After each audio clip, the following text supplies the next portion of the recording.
Welcome back to Tech Garage, presented by RockAuto.com. Now here at Tech Garage, we're all about the hows and whys, and how better to demonstrate that than through Garage Ed. Well, last season it was all about the electricity and electrical on the vehicle, and this season, well, you blew up our social media. You wanted engine performance and drivability? Well, you got it. So what is engine performance? Well, here's the definition. It's kind of the evaluation of the powertrain's operation qualities, which include idle smoothness, hot starting, throttle response, power delivery, and even tolerance for altitude changes. Well, you know, at Tech Garage, that's a lot of fluff. So let's just get right to it. How do they work, and how are we going to fix them? So there's some inputs that happen. All this stuff has to happen together, but the inputs are the eyes, the nose, the senses. What sensors? What's going on with the car? This season, we're going to take you through all of them, man. We're going to start up here. We're going to look at things like the MAP sensor, looking at the vacuum at the engine. We're going to talk about the intake air temperature sensor. It has to know what the temperature outside is for, once again, that fuel mixture. Engine coolant temperature sensor, what's going on inside the engine as far as temperature. Once again, everything goes back to that perfect fuel delivery. Oxygen sensors down in the exhaust stream, measuring the oxygen content in the exhaust for rich fuel mixtures. NOx sensors, I have to know what's going inside the blocker, retard the timing. All the way over to a couple sensors over here, we have a throttle position sensor, where's the throttle at? And a mass airflow sensor, how much air is coming in, density, and all kinds of measurements going on there. We're even going to talk about some ignition sensors over there, the cam and the crank position sensors.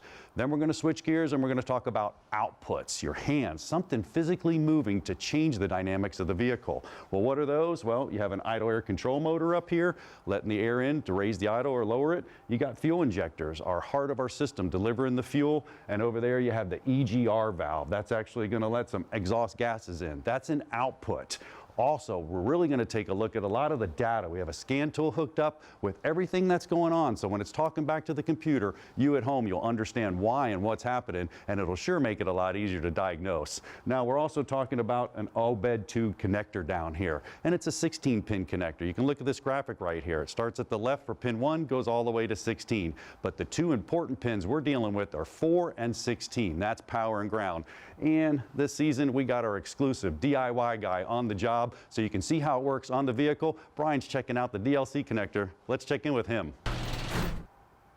Well, if you're watching the show and you have your Apple Watch on, or maybe your phone, to some degree, you're monitoring your body's health right now, just like today's vehicles want to do for you. But it all starts right here at the OBD2 port. Now, we talked about the different types of pins. John mentioned that right here, we've got this loosened up so you can see it better. Yours is probably fixed to the bottom of the dash. Port number 4 is always the chassis ground. Really important to understand. I'll come back to that. Port number 16, no matter who made the vehicle, who the manufacturer is always battery voltage. So if you want a quick, easy way to check battery voltage without popping the hood, port number 16 is your key. Now, why does that matter? If you're going to use a scan code reader, that port has to be able to communicate to you with voltage. So in the world of engineering, it's health and condition monitoring. It's exactly the same thing here. You're going to connect to the ground, number 4 here. Make sure these pins don't touch, you'll blow a fuse. Connect to power, and you're going to see 12 volts. Again, now any scan code reader, fancy diagnostic tool will work at this port. All vehicles, folks, since 1996 have an OBD2 port. Your vehicle wants to communicate with you. This is powerful stuff. And in this Garage Ed segment this year, you're going to be amazed what you can do just understanding how all these sensors work together to optimize power and fuel economy.